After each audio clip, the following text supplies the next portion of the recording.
Hello guys, welcome to our YouTube channel that is e Pathshala. This is Ashwani और मैं आपको पढ़ा रहा हूँ 6 क्लास की साइंस। और ये चल रहा है हमारा 8 चैप्टर जिसका पास है जिसका नाम है बॉडी मूवमेंट्स, यानी हमारी बॉडी में किस तरीके की मूवमेंट्स और कैसी कैसी मूवमेंट्स होती है। तो अब तक हमने क्या पढ़ा था, इसके जॉइंट्स के बारे में, बोन्स के बारे में, और अब हम उन्हीं बारे में डीप में पढ़ेंगे। इनके जॉइंट्स और बोन्स किस किस तरीके के हमारे बॉडी में होते हैं जिस वजह से हमारी बॉडी की मूवमेंट होती है। तो सबसे पहला होता है हमारा बॉल एंड सॉकेट जॉइंट। आप इसका एक मॉडल भी बना सकते हैं। आपको क्या करना है, एक बॉल लेना है, एक कटोरी, ठीक है, और आपको क्या करना है, एक बॉल लेनी है, एक बॉल लेनी है जिससे आप खेलते हैं। क्रिकेट बॉल ले लीजिए, कोई भी बॉल ले लीजिए, और उस पर ना इस तरीके का सिलेंड्रिकल शेप में पेपर काट के लगा देना है, ठीक है। तो आपने क्या करा, एक क्रिकेट बॉल ले ली और उसमें सिलेंड्रिकल शेप का एक काट के पेपर टाइप लगा दिया इस तरीके से। अब आप देखेंगे जब आप इसको किस तरह घुमाएंगे तो ये फ्रीली घूम सकता है, किसी भी डायरेक्शन में कैसे भी घूम सकता है, ठीक है। तो ये इस तरीके के जॉइंट को हम बोलते हैं बॉल एंड सॉकेट जॉइंट। तो ये हमारे शोल्डर में होता है। Imagine that the paper cylinder is your arm and the ball is it's and. The ball is like the part of the shoulder to which your arm is joined. The rounded end of one bone fits into the cavity of the other bone. Such a joints allow movements in all direction. तो जो ball and socket joint होता है, इसमें हम लोग जो अपनी bones को मूवमेंट हर डायरेक्शन में होती है। आप अपने शोल्डर को किसी भी डायरेक्शन में मूव कर सकते हैं, अपने आर्म को किसी भी डायरेक्शन में मूव कर सकते हैं, ठीक है, क्योंकि वो शोल्डर में जो है वो हमारा यही जॉइंट है, बॉल एंड सॉकेट जॉइंट।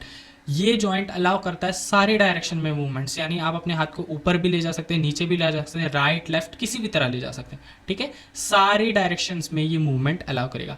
होता क्या, आप इमेजिन करिए, ये सिलेंड्रिकल जो हमने चीज़ ली थी, ये आपका आर्म है और ये उसका गोल सा एंड है, और ये जो बॉल है ये शोल्डर का होलो स्पेस है। मान लीजिए ये शोल्डर है और इसका होलो स्पेस है।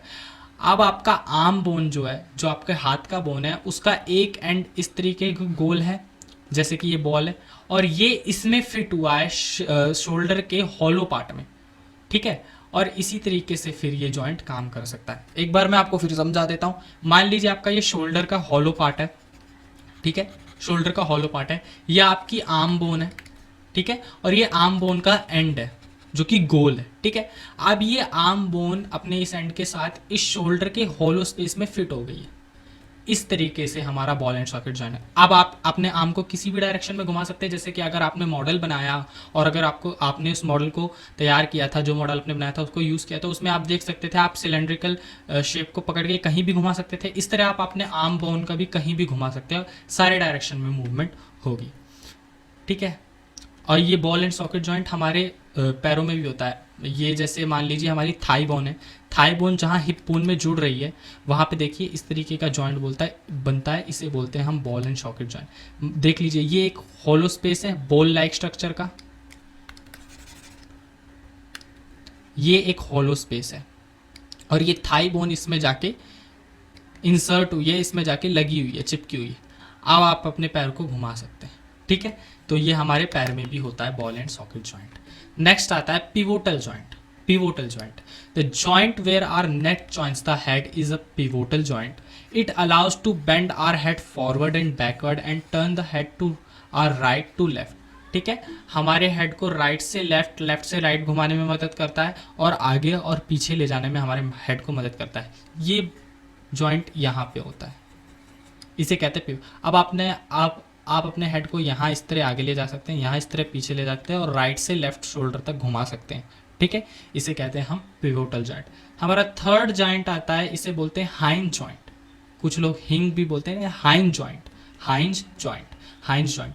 Open and close a door a few times, observe the hinge of the door carefully, they allow the door to move back and forth. तो एक ऐसा जॉइंट होता है जो हमारी बोन्स को बैक एंड फोर्थ यानी आगे और पीछे मूव करने में अलाउ करता है। जैसे कि एक डोर, अगर आप डोर को देखेंगे तो डोर या तो ये आगे की तरफ आ सकता है या पीछे की तरफ जा सकता है ना।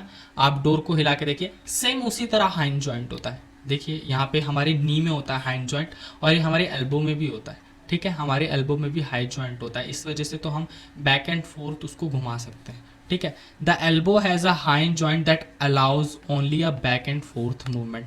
तभी तो आप अपने एल्बो को आगे ऊपर ले जा सकते हैं, फिर नीचे ला सकते हैं, उल्टी तरफ नहीं मोड़ सकते।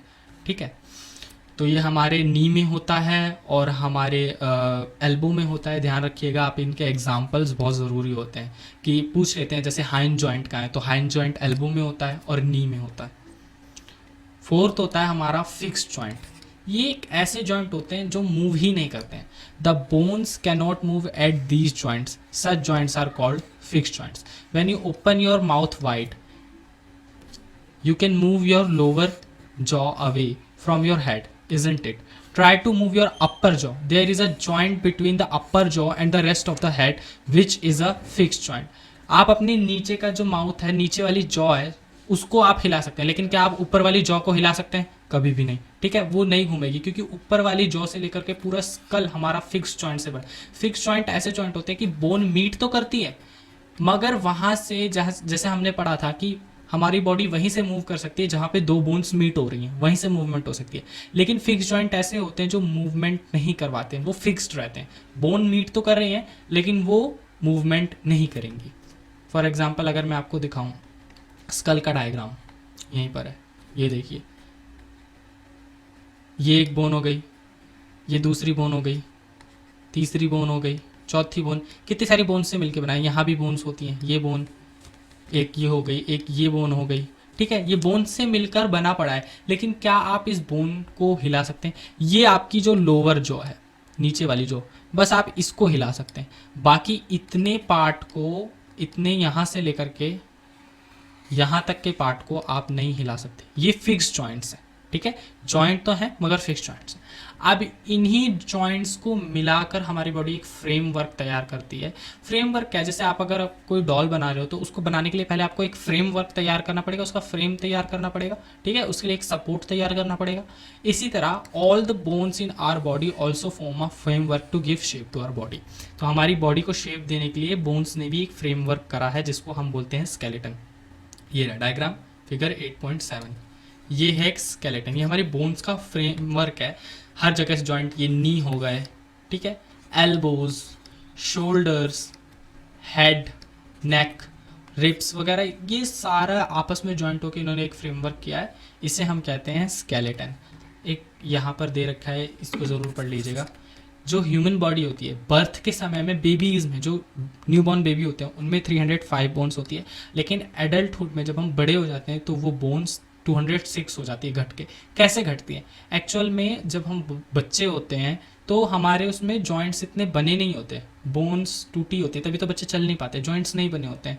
ठीक है, बोन्स जुड़ी नहीं होती हैं जी। धीरे धीरे जब बढ़ते हैं तो वो बोन्स जुड़ने लगती है आपस में और जॉइंट बनाने लगती हैं, और फिर कम भी हो जाती है। जैसे कि अगर दो बोन मिलके एक बोन बना रही हैं, इस तरीके से कम हो जाती है। बहुत सारी बोन्स जॉइंट बना लेती हैं, तो जो टूटी टूटी बोन्स हैं वो जुड़ के एक जॉइंट बना लेती है, एक होल बोन में कन्वर्ट हो जाती है। उसे इसी वजह से हमारे डिक्रीज हो जाती है नंबर ऑफ बोन्स। तो बर्थ के टाइम ध्यान रखिएगा, आपको सिर्फ इतना ध्यान रखना है कि बर्थ के टाइम 305 बोन्स होती हैं और एडल्टहुड में 206 बोन्स होती हैं। ठीक है, और अब जैसे हम जानेंगे कि अब ये बोन्स के बारे में हमें पता कैसे चला।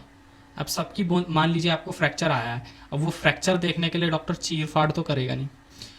ठीक है, तो one way we could know this shape better would be to look at X ray images of a human body. तो इसीलिए एक्सरे बनता है, इसलिए एक्सरे है। ठीक है, कि हम इन बोन्स को, इनके शेप को देख पाएँ।